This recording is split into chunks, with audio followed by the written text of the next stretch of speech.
Guest of Honor, President Rodrigo Roa Duterte, Republic of the Philippines.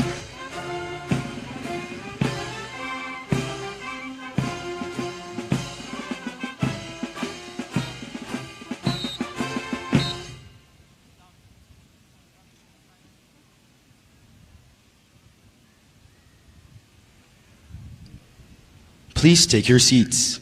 Thank you. Mga pinuno sa malikod ko. God. At this juncture, we shall now proceed with the turnover ceremony of the chain of command of the Cadet Corps Armed Forces of the Philippines.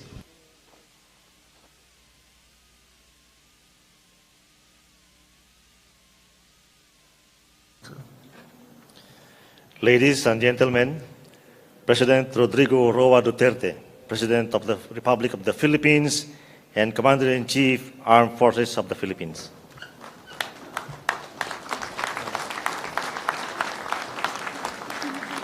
Thank you. Kindly sit down.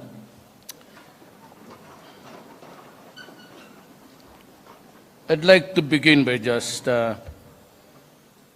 giving you a message from us. Taos puso akong nakikiramay sa mga nasawi sa kamay ng kalaban.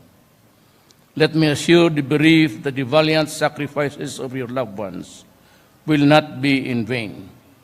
Your government will ensure that your needs will be taken care of. That is my commitment to you. Secretary Delfin Lorenzana, General Eduardo Año, Lieutenant General Donato San Juan, Mayor Mauricio Dumugan, the Foreign Service Attachés, the officials, faculty members, and staff of the Philippine Military Academy, PMA Selaknib Class of 2017, and to their parents to whom this moment rightfully belongs, the Cadet Corps of the Armed Forces of the Philippines, fellow workers in government, my beloved countrymen. Today we make history. This is the first time that the female cadets occupied 8 of the top 10 top spots in their graduating class. With the highest number of graduating women in PMA's history, this breakthrough is a fitting tribute to our mothers, sisters, daughters as we celebrate Women's Month. To the Selaknib class of 2017, may you always stay true to your class name and defend the motherland with all your honor and might. I have no doubt that you will do this because you are the cream of the crop. You belong to the batch who have successfully hurdled the rigors of the PMA from all over 22,000 applicants. I know that many of our graduating cadets have had mixed emotions for the past few days. It must be difficult to contain the excitement and jubilation, as well as the expectations and apprehensions that graduation brings. But we need to acknowledge your overwhelming feeling, for they remind you of the life that you have to leave behind, and at the same time, they transport you to a new world of service to the nation. The training and education that you have gone through in this academy are just part and parcel of the kind of soldier that all of you will become. You have been trained and molded like all other cavaliers, but your true self will make the officer, soldier, and leader in you. You no longer carry the identities that you once possessed before you entered the academy. Instead, you have been molded to become leaders, officers, and men and women of character. May the values of learning imparted to you during your years in the academy be engraved in your hearts, and may this guide you wherever life leads you. Off there is the challenge will not just require your intellectual or physical capabilities, but your sound moral judgment as well.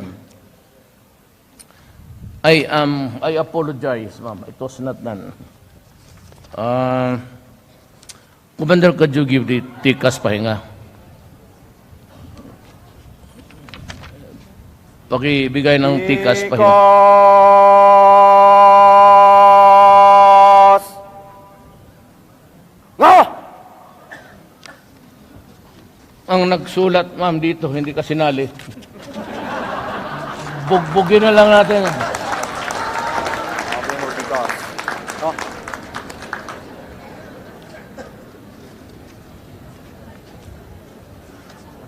I'd like to apologize and acknowledge the presence of the beautiful lady, the Vice President of the Republic of the Philippines. Sorry, Mama. Nawala na ako tuloy, Ma'am.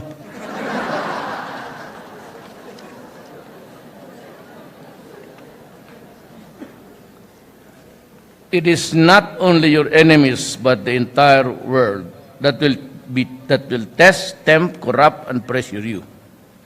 But as long as your hearts and minds remain in the right place, whom you have pledged to serve, remember your roots and remember the people. Be vanguards of hopes, be catalysts of change.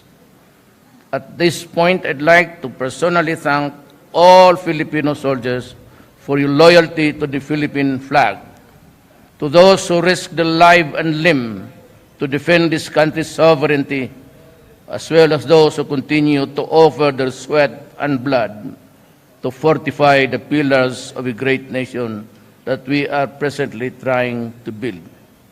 Rest assured that the government will reciprocate your valor and unwavering courage by providing you with all the necessary support and incentives. This administration will give you and your families the services, benefits, and entitlements that you rightfully deserve.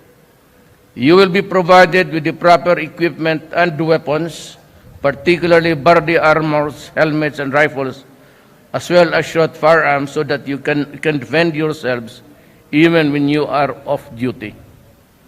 In the next 2 to 3 years, the AFP will have simulators, flight, radars, support patrol and assault vehicles, as well as new surveillance and fighter aircraft, so that you can better patrol our borders and guide our seas. All of this we do so that our AFP will be more effective in pursuing its mandate, in assisting law enforcement agencies, in battling crime and illegal drugs, and in undertaking relief and rescue efforts during disasters and calamities. With our people's continued support, we will have an AFP that we can truly be proud of, an AFP that will be at par with the rest of the world. Therefore, to the Sanakdib class of 2017 and to the men and women of the AFP, I say this to you. Proceed with your heads held high, knowing that the government and the Filipino people are with you in every step all the way. Powered by strong convictions and unshakable faith in the Filipino, let us overcome the challenges that lie ahead and usher in a great future for our nation. Long live the armed forces of the Philippines. Long live our strong, beloved republic. Thank you. This will be the first time. I remember signing a document of pardon. Pero ito, pardon of, may read it. Gusto niyo makinig? Ayaw ninyo, uwi na lang tayo. It's a Malacanang Palace, Manila. Pardon of punishment. In observance to the time-honored rule tradition of the Philippine Military Academy on the occasion of the graduating class of PMA Salaknib, class 2017, I, yours truly,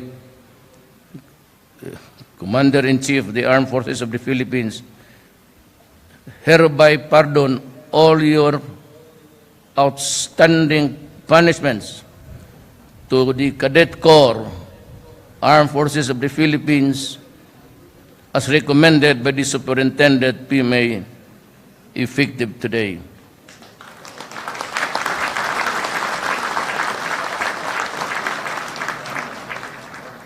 Pirmahan ko na. Bukas na lang siguro. Okay. Bawi yun, bawi.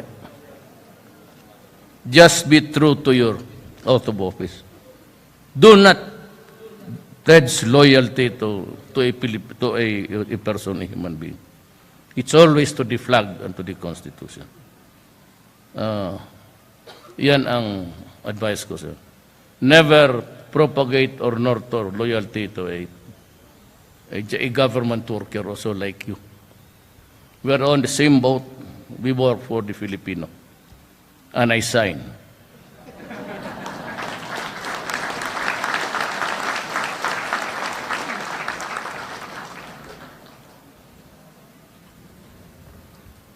Grado yan, ha? Okay na? Yung may mga atraso. Maligaya kayo, no? Maligaya kayo, hindi? O, lagi. Dagang magsala. Da. Mga talupad.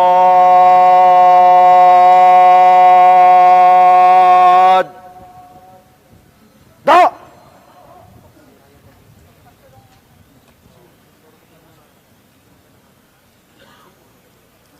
At this juncture, Lieutenant General Donato B. San Juan II, Armed Forces of the Philippines, Superintendent, Philippine Military Academy, will present a memento to our guest of honor and speaker. PMA Shako, a symbol of steadfast principle, signifying cadets' strong stand against proclivity. Presented to President Rodrigo Roa Duterte, Republic of the Philippines, and Commander-in-Chief, Armed Forces of the Philippines. During the commencement exercise of PMA Saliknib Class of 2017 at the Philippine Military Academy, Fort General Gregorio H. Del Pilar, Baguio City, on 12 March 2017. Presented by the officers, men and women of the Philippine Military Academy and the Cadet Corps, Armed Forces of the Philippines. You may now be seated.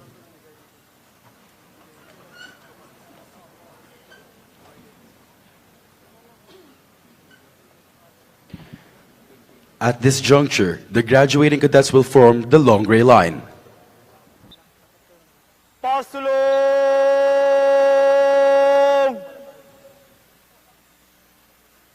Kad! The PMA Salaknib class of 2017 is composed of a variety of young men and women from all around the country. Each one of them had different beliefs, aspirations, and practices in life. However, when they entered the portals of this great institution, they went through everything as one. Though they had their ups and downs, together they stood up and rose high as one. Where did it all begin? This is their story. Finally, on 01 April 2013, 246 plebes took their oath to officially become members of the Cadet Corps Armed Forces of the Philippines and embrace the profession of arms. The plebe year is a stage of transition of a carefree civilian to a member of the noble profession of arms. It is a deliberate period of testing, requiring a plebe to stand on his own feet, to function properly under pressure, and to respond properly and intelligently to orders, and to measure up to the highest standards of character, sense of value, and discipline.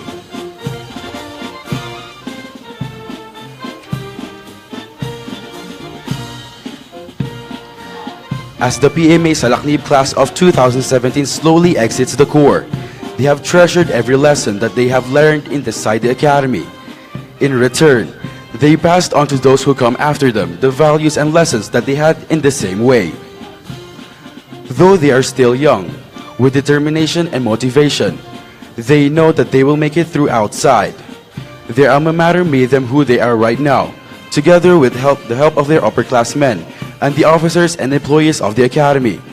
As the PMA Salaknib class of 2017 made it through the rigors of cadetship, they believe that they will survive the world.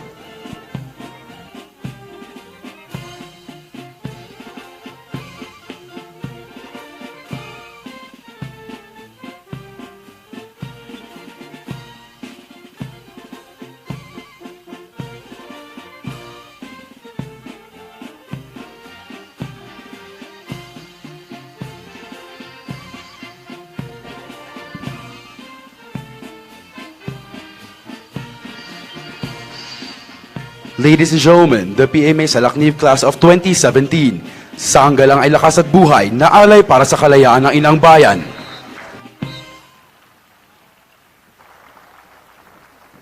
May we request everyone to please stand for the singing of the Philippine Military Academy Alma Mater song.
Thank you. Please be seated.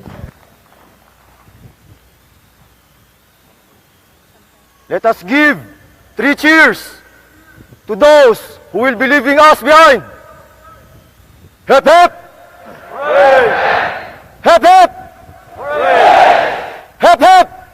Hooray! Let us give 3 cheers to those who will be left behind. Hep hep! Hooray!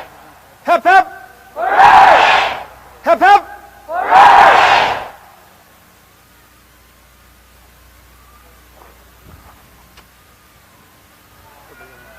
Mga pinuno, antabay bulot. Kalis! Baba! Baba!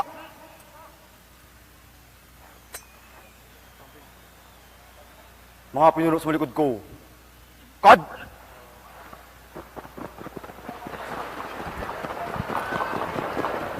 The brigade commander orders the troops to pass in review.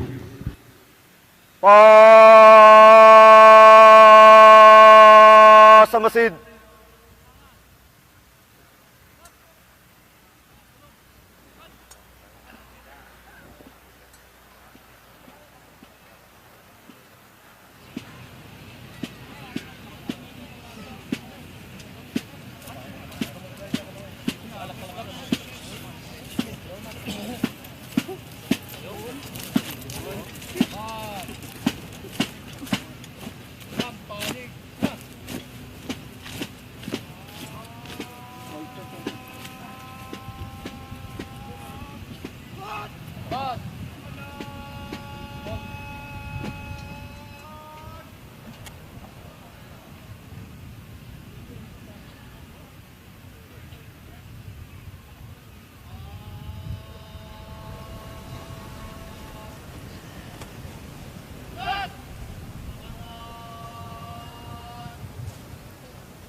Ladies and gentlemen, passing in review before you is the Cadet Corps Armed Forces of the Philippines, led by the Brigade Commander, Cadet First Captain J. Wardin Hontoria with his staff, Oliver Braza, Jesse Laranang, Jonel Sanchez, Joymi Mendoza, Christine Española, Philip Ray Pimentel, Jaya de Mesa. The Philippine Military Academy Band under the baton of Master Sergeant Francisco de Sahagun, Philippine Army.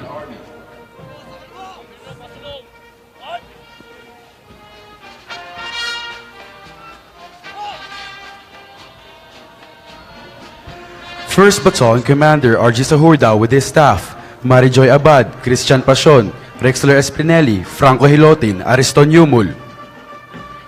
Alpha Company Commander Sebastian Kirby-Buson with his staff, Isidro M. Pasibe, Leonor Hapitan, Robin Suva. First Platoon Leader Marika Sugo. Second Platoon Leader Jackson Magday with the company First Sergeant Paulo Miguel Salcedo.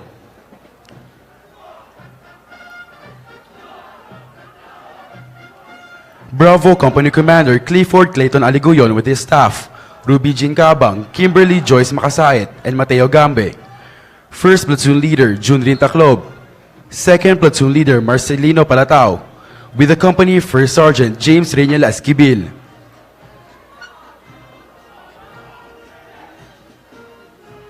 Second Battalion Commander Sarah Jane Pascual Barroso with her staff, Aljon Año Chef Gwendel Pineda, Kevin Tejada, Virgilio Noora, and Lance Joseph Laos. Charlie Company Commander Jeremiah El Kabili with his staff, Rielin Hanoras, Vincent de la Victoria, Camille Faith Adobane. First Platoon Leader Bobby Sorita. Second Platoon Leader Maria Melvin Esabuque, with the company First Sergeant Alvin Lugao. Delta Company Commander Juganino S. Inteligando with his staff, Gregory Chulsi, John Paraino, Reynal Llanes. First Platoon Leader Jerinel Respicio. Second Platoon Leader William Calaguas with the company First Sergeant Towner Caltino.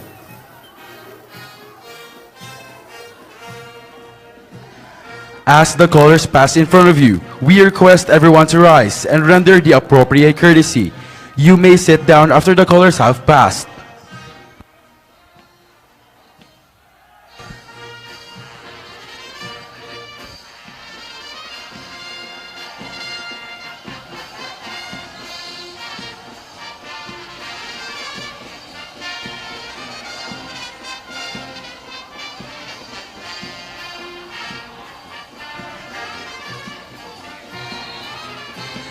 Ladies and gentlemen, the colors led by the Scholar Officer Orvender Montenegro.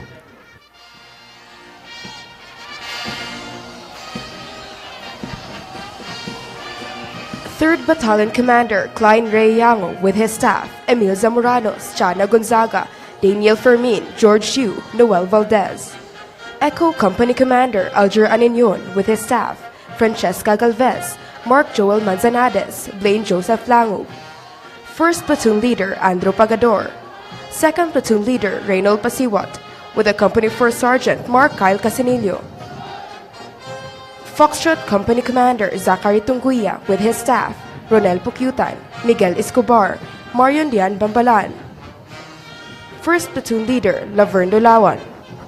Second Platoon Leader Hamil Cardeloria with the company First Sergeant Kent Jasper Soriano.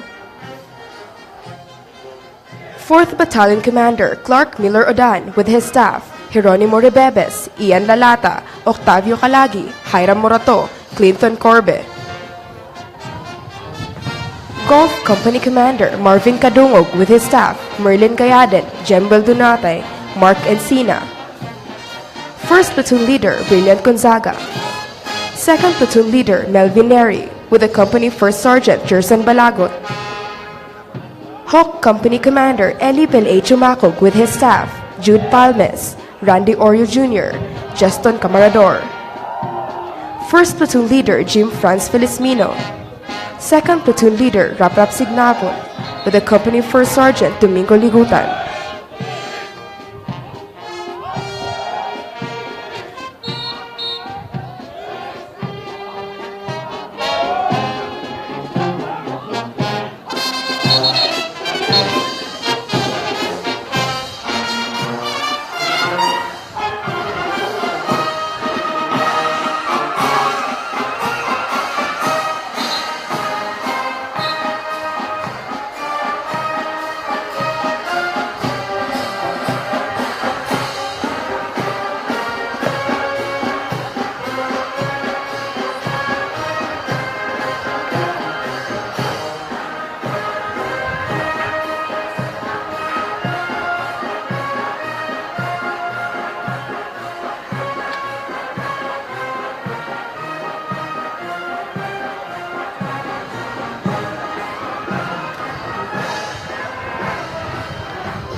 To!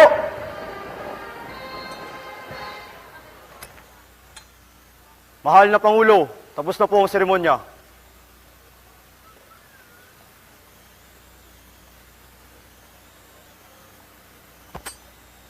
Mga pinuno, antabay salong. Kalis!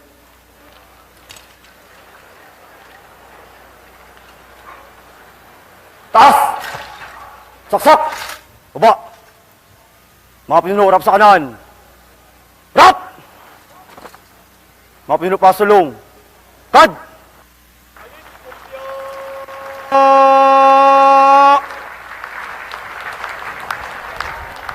La!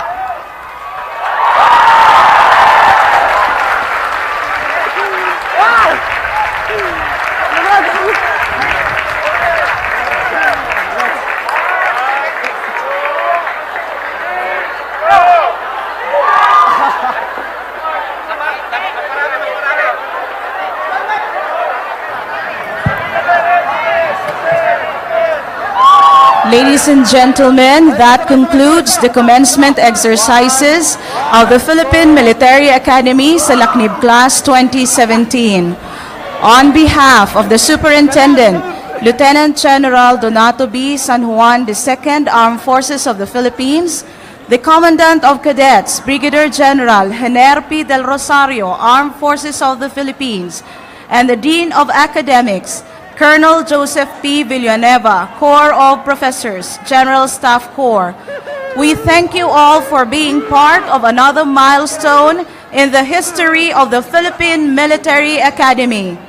To our graduates, we bid you farewell and God bless. Maraming salamat po sa inyong lahat. Hindi wala man sa'yo, sa taas. Bigyan kita sa taas. Sa taas, bigyan kita sa taas. Hindi ko dala. Bataan mo sa taas, ha? Ikaw yung pinakauna. Ganun ba, sir? Wala na susunod. Sige, sir.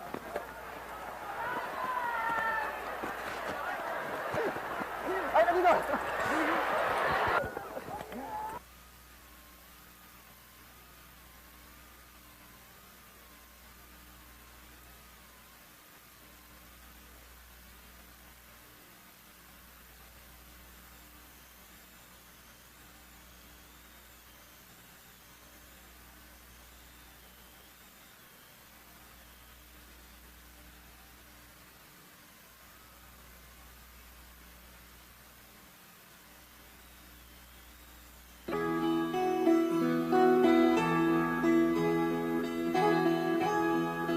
Ikaw ang Pangulo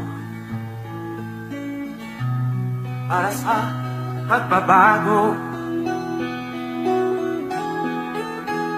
Sawa na ang bayan ko sa magnanakaw na tao.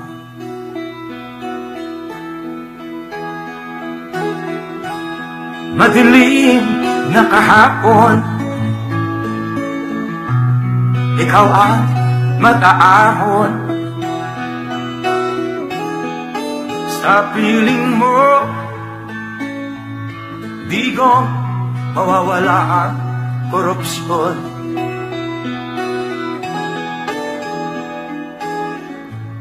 Tayo na, Pilipinas. Tayo na.